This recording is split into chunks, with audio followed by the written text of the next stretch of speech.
With 2 goals in his homecoming on Saturday, Fraser Minten proves he is the exact kind of player the Boston Bruins should be pursuing once again at the trade deadline.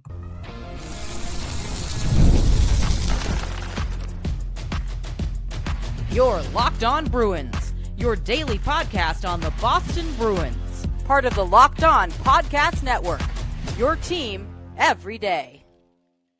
What is up, Bruins fans, and welcome back to the Locked On Boston Bruins podcast. We are part of the Locked On Podcast Network, now the #1 sports podcast network. I'm your host, Ian McLaren. I am a lifelong Boston Bruins fan, and I've been covering this team and the NHL for various major outlets for nearly 20 years. On today's episode, we are going to break down the storylines, stats, and signals from a big overtime win over the Vancouver Canucks on Saturday, including, of course, Fraser Minten's heroics in his hometown. We will also do a bit of an update on the international scene with Boston's prospects at the World Juniors getting bounced early, and also the official tally in terms of Bruins named to 2026 Olympic rosters. Today's episode is brought to you by FanDuel. Before tip-off, check the FanDuel app and see what's dropping during NBA Happy Hour every Friday from 6 to 7:30 p.m. Eastern. So the Bruins extended their modest winning streak on Saturday by beating the Vancouver Canucks by a score of 3-2 in overtime. They had come off a big 6-2 win over the Edmonton Oilers 2 nights previously, and it was Fraser Minten, the Vancouver native, who scored the first and third goals for the Bruins. Just an unbelievable exclamation point on his first game at Rogers Arena in his NHL career in front of more than 60 of his friends and family. Marco Sturm said, "You could not have put together a better script." A young kid growing up in Vancouver, just around the corner from the arena, begging for tickets just to see the Canucks play when he was a kid. And what a game he had on Saturday in black and gold. Not just 2 goals, but overall a fantastic two-way performance in front of his friends and his family. He opened the scoring on an absolute snipe past Kevin Lankinen for a power play goal. He's been getting some power play time lately. And then he got the overtime winner with Mason Lohrei and David Pastrnak out on the ice with him. It was very cool to see Lohrei and Minten out with Pasta in the overtime session. That shows a level of trust that Sturm has in those 2 young players. And Minten logged his 8th goal of the year on a rebound from a Pasta shot from the point, which was just so exciting, so excellent to see. Jeremy Swayman said, "Minten deserves every bit of it. One of the hardest workers on the team. He plays the right way, carries himself the right way like a pro. He plays his bag off," Swayman said. "Awesome to see him get results like that." And they're kind of just expecting it. He's put himself in position to become an elite player, which is very high praise from Jeremy Swayman, who, as we'll discuss later, has been playing pretty well on his own accord as of late. Minten, just 21 years old. Of course, he was a draft pick of the Toronto Maple Leafs and was acquired by the Boston Bruins just under a year ago from the Leafs in the Brandon Carlo trade. And look, if the Bruins had just gotten Brandon Carlo for a conditional first-round pick, that would have been pretty nice piece of work for Don Sweeney. But they also got Minten and a 2025 4th-round pick from the Toronto Maple Leafs in exchange for Brandon Carlo. And Minten, on his own accord, has proven that this trade is more than worth it. He was a 2nd-round pick in 2022, 38th overall. He only had 1 goal in 6 games for the Bruins last season, but he's coming around this year. 8 goals, 9 assists for 17 points in 42 games. And he's worth much more than that to the Bruins. He is anchoring the third line, which is a pretty important, underrated position on the team. And he's also playing in all situations. He spent most of his days, and I got to credit Bell Fraser from Bruins.com for a wonderful feature on Minten following the game against Vancouver. He spent his days under the Canby Bridge on the Vancouver seawall playing street hockey with Rogers Arena as the backdrop. And to come back, 21 years old, score 2 big goals in a somewhat pressure situation. The Bruins are needing some wins. He's also playing in front of a bevy of friends and family. And he credited all the people that came to watch him in the stands as a big reason why he is where he is. He's a dedicated, important player to this team. He's been centering the third line between Pasta and Murat Husnudinov, and he is one of the youngest players on the team, if not the youngest. He's quickly earned the trust and responsibility from the coaching staff, and as we heard from Swayman, the rest of his teammates as well. So thankful that Toronto was willing to part ways with him. And this kid, the sky is the limit for him. He's not perhaps an elite offensive talent, but he has the skills and the IQ to be a difference maker for the Boston Bruins. Dauber Prospects describes him as a north-south center with above average intelligence and defensive abilities. Needs to round out his puck skills and add some finesse, but could become a middle 6 forward at the NHL level. He's already established himself as a clear NHL forward. He has the skills to at least anchor the third line. Penalty killer. He's getting some reps on the power play. That snipe for his first goal of the night was unbelievable. Just so fresh and so clean. And these are the kinds of deals that Don Sweeney needs to be exploring once again at the trade deadline. I love getting picks and, prospects who are a bit down the road, but they pinpointed Minten because of his NHL readiness. He's kind of become what we thought Matt Poitras was a couple of years ago. A guy who was going to come in, anchor a bottom 6 line with the potential to become a second line center. And right now, maybe he's better suited on the third line, but he could very well develop into that second line center. You have James Hagens, Fraser Minten, and then hopefully, still Matt Poitras will come up and be an effective player for the Bruins as well. But when they're looking at trades this season, and I think we can confidently say right now they should be looking to sell Victor Arvidsson, Andrew Peeke as your pending unrestricted free agents. You could also entertain calls for Casey Middlestat, perhaps even Pavel Zacha as guys who have similar situations to Brandon Carlo last year where they had term and you get more than one playoff run out of them as trade deadline acquisitions, which should bump up their value because they're not just pure rentals.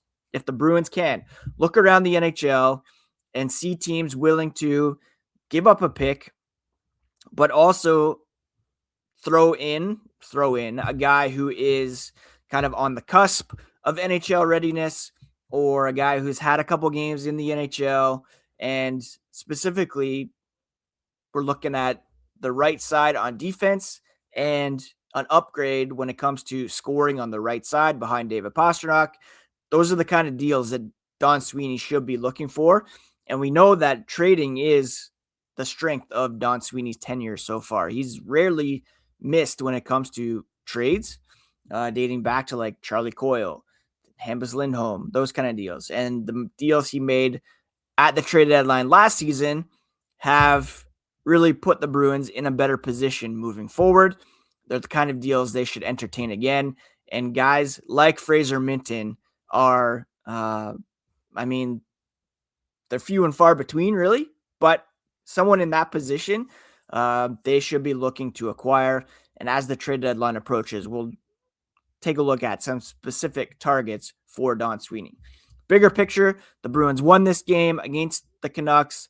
They've won 2 in a row, and they've got some winnable games coming up this week as well. We'll take a look at the stats and the signals from that big win here as the podcast continues. Fridays already feel different, but during basketball season, they hit even harder. FanDuel is making them even better with Friday night happy hours. Before the games tip off, FanDuel gives fans a new way to kick off the weekend with NBA Happy Hour. It's your official pregame, a limited time window where special offers drop right inside the FanDuel app before the action starts. From 6 to 7:30 Eastern, this is where you need to jump on the FanDuel app. There's always something new to behold, whether it's boosts, bonuses, other surprises. Easy to check the weekly special before tip-off and make a move before the window closes. Adds extra energy to Friday nights without overthinking it. So before tip-off, check the FanDuel app and see what's dropping during NBA Happy Hour.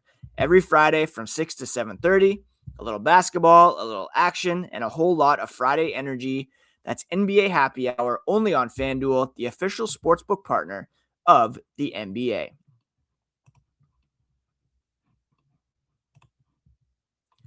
Thank you again for making Locked On Boston Bruins your first listen every day. We are part of the Locked On Podcast Network, now the #1 sports podcast network. If you haven't already done so, please go check out our new Everydayer Club. You'll get access to an ad-free audio feed for Locked On Bruins, compatible with Apple, Spotify, other major podcast apps. Plus, you'll get an invite to members-only Locked On Everydayer Club Discord server, which includes a group chat just for listeners of this show.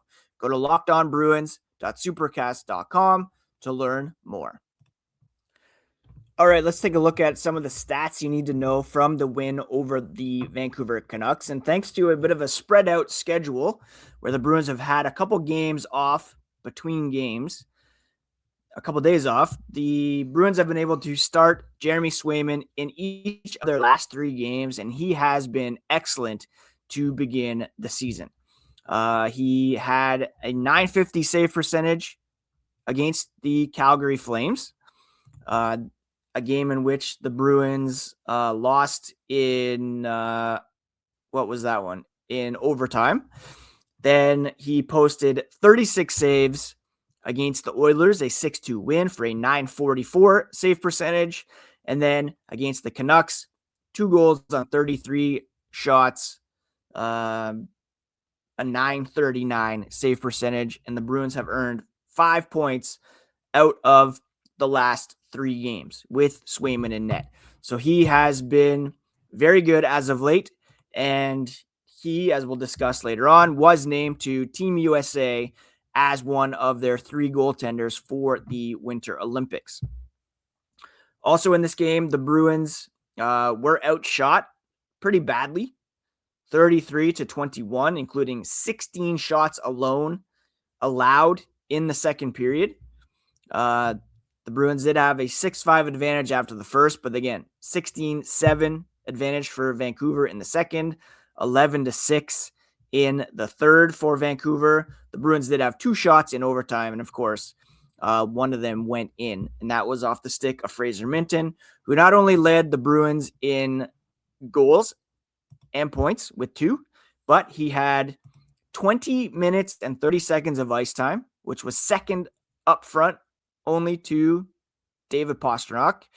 And he also had 6 shots on goal, which led the Bruins in that category by a wide margin. Only Elias Lindholm, Morgan Geekie had 3 apiece.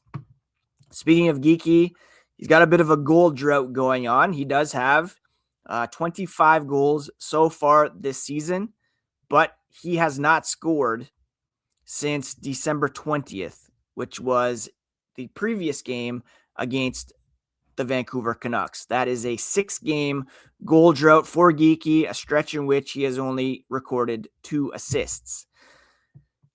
He did have 17 minutes and 51 seconds of ice time in this one. He did have 3 shots on goal.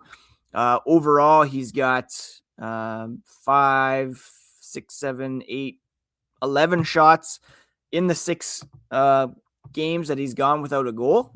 But perhaps we're seeing a bit of that regression in Geekie's game that we've kind of been expecting, because he was carrying like a 25% shooting percentage so far this season. Right now, even with this goal drought, he's at 24.8%, which is 8% higher than his career average. So it still could come down a bit. He's got to get those shot totals up in order to try to balance that out. He does have 101 shots so far this season through 42 games. He had only 150 last season. So his shot per game total is up. He's on pace for close to 200. His career average last season was 150. Got to keep firing as much as possible in order to kind of, get through this bit of a slump and get back on track when it comes to scoring goals. On the blue line, Hampus Lindholm, 1 assist, team high 3 blocks. He also had 2 shots on goal, and perhaps he was feeling a bit of that snub, as we'll discuss later on with regards to the Olympics. Overall, for the Boston Bruins, these were, of course, 2 big points because they are trying to stay afloat in terms of the playoff race. Tomorrow, we will update the Atlantic Division power rankings. But right now, even with these points amassed, they're 3-5-2 over their past 10 still. They have won 2 in a row, 5 points out of their last 6 games, but they are still at the bottom of the Atlantic Division when it comes to point percentage. 54.8% of potential points earned so far this season. The Toronto Maple Leafs are at 54.9, so slightly ahead. And the Senators are at 563. Panthers, 573. That's your bottom 4 right now. The Bruins, in terms of total points, they have 46, which is 6 points back of the Detroit Red Wings with a game in hand. And of course, those top 3 Atlantic teams automatically make the playoffs. But the Bruins have played 42 games. There's some teams behind them, like Ottawa, like Toronto, who have games in hand, as do the Buffalo Sabres, who are level with the Bruins, despite having their losing streak ended on the weekend by the Columbus Blue Jackets. Obviously, 9-1 in their last 10. They were able to pick up some big points to get back into the mix here, along with the Bruins, who are still in it. In terms of the wild card situation, they're 2 points back of the Washington Capitals. Same amount of games played. If you look at the conference as a whole, though, the Bruins, when it comes to point percentage, are currently 13th, tied with the New Jersey Devils. They have the tiebreaker, slightly behind the Maple Leafs. As I said, when it comes to the top 8 teams, the Buffalo Sabres, 575 is the point percentage. That puts you in 8th at the moment. And the Bruins would have to jump over Toronto, Ottawa, Washington, and Florida in order to get into that top 8 mix.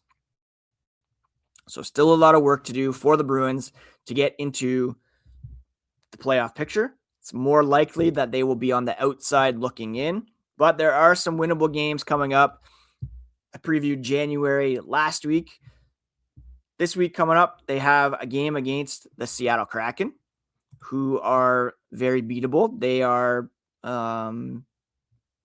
they are up there in terms of the Western Conference in point percentage. They're 5th, actually.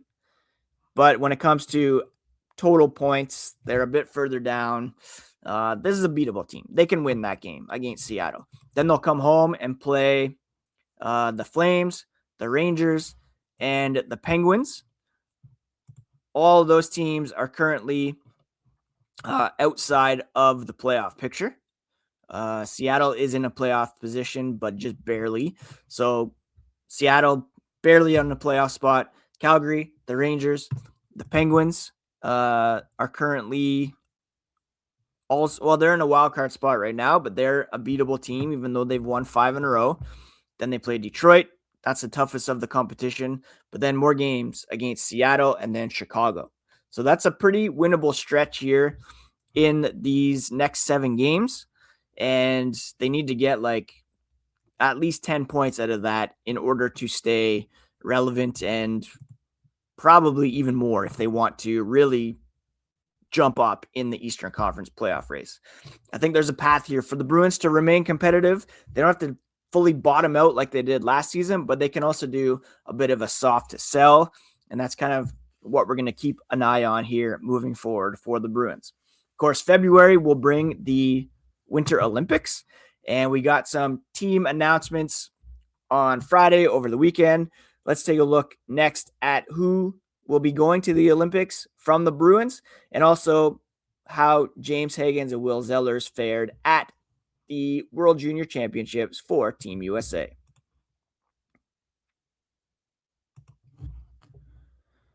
So the Winter Olympics begin 1 month tomorrow, and we have a good idea now of which Boston Bruins will be representing their respective countries in the best on best hockey tournament, pending, of course, the completion of the rink over there, which appears to be going down to the wire.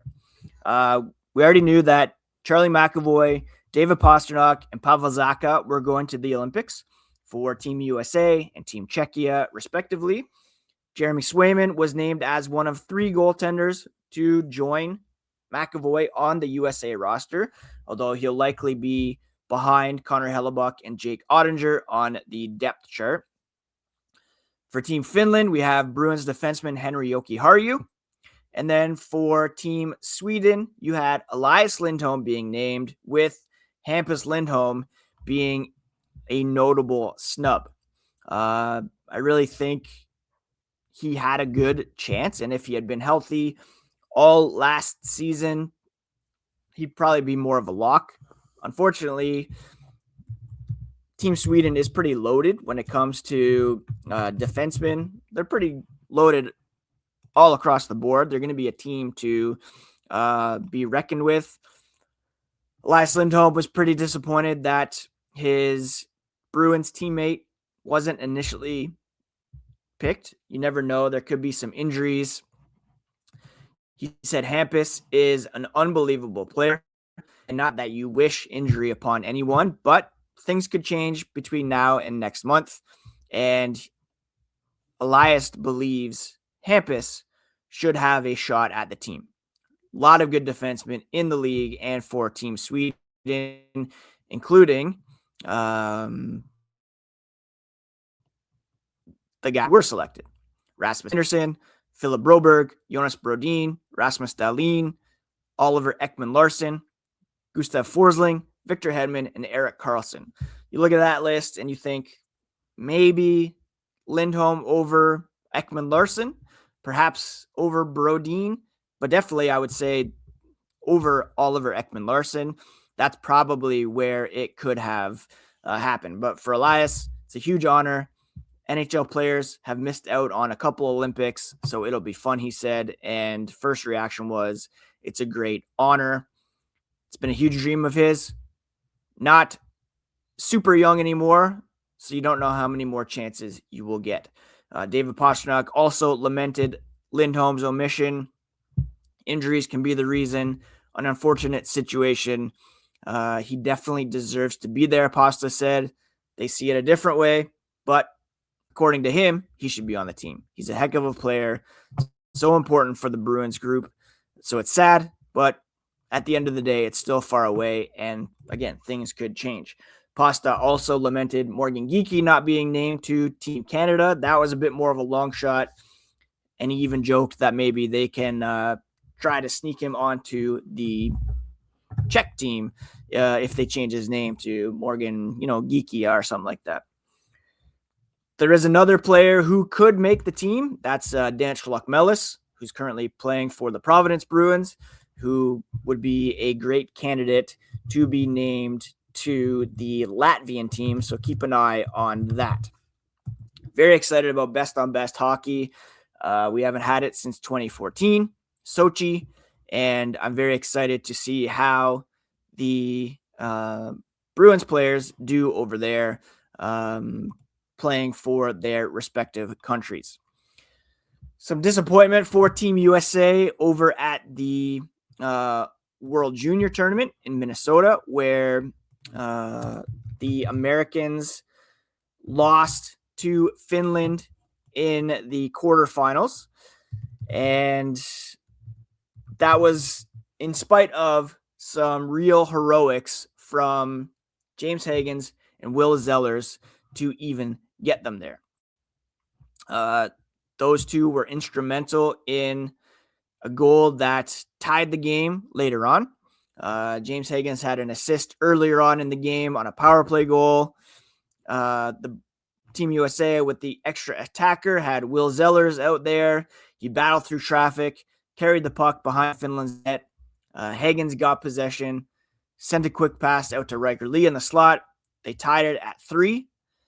Unfortunately, it was Finland who came out of the game with the win. James Hagens, Will Zellers, and Brody Ziemer were named Team USA's 3 best players of the tournament, and very rightly so. They're still among the leaders when it comes to stats at this tournament. Zane Parekh leads the way with 11 points. Canada was bounced in the semis by Czechia, but when it comes to goals, Will Zellers tied for the tournament lead with 5 goals despite only playing 5 games. Anton Frondel, Porter Martone, Zane Parekh also have 5 goals, but they have played 6 games. Thomas Krenko as well from Slovakia, he's got 5 in only 5 games. When it comes to assists in the tournament, James Hagens had 5. Michael Haig for Canada leads the way with 9, but only a few players had more assists than James Hagens at this tournament, who finished with 2 goals, 5 assists for 7 points. Zellers had 5 goals, 3 assists for 8 points, and they really carried Team USA. There weren't very many other players among the leaders in points for Team USA. So great showing from those 2 players, and really something to look forward to for Bruins fans, as James Hagens could be in black and gold as early as the end of this college season. Zeller's probably another year away, but he is developing into a real bona fide top prospect for the Boston Bruins. And we talked earlier about the trade that brought Minten, a 1st and a 4th, to the Bruins. Well, this guy was part of an equally great deal by Don Sweeney, Charlie Coyle, a 2nd-round pick, and Casey Middlestat, a 2nd-round pick, and Zellers coming to the Bruins for Coyle and like a 5th-round pick. He was very impressive at this tournament, and I am looking forward to even greater things from Zellers as we progress here with his development in the Bruins organization. That's it for today's episode of Locked On Boston Bruins. Tomorrow, we will preview the Kraken game as well as update the Atlantic Division power rankings, bring you all the latest on the black and gold. So make sure you subscribe and follow Locked On Boston Bruins so you get all the latest episodes. You can also find the podcast on socials at Locked NHL Bruins. The TikTok is really growing, so please do toss a follow over there. If you never miss an episode, the Everydayer Club is really built for you. You can get Locked On Bruins ad-free, plus members-only Discord access, and more. Head to lockedonbruins.supercast.com to join the club. If you're watching on YouTube, check out the first ever 24/7 national Locked On Podcast Network YouTube channel. On audio, make sure you make your second listen the NHL Game Night podcast on the Locked On NHL feed. And again, go to lockedonbruins.supercast.com to learn everything you need to know about the Everydayer Club and where to find the podcast. Thanks so much for joining me today. Please take care of yourselves, friends. Take care of each other. And we'll talk to you here again on the next episode of Locked On Boston Bruins, part of the Locked On Sports Podcast Network, now the #1 sports podcast network.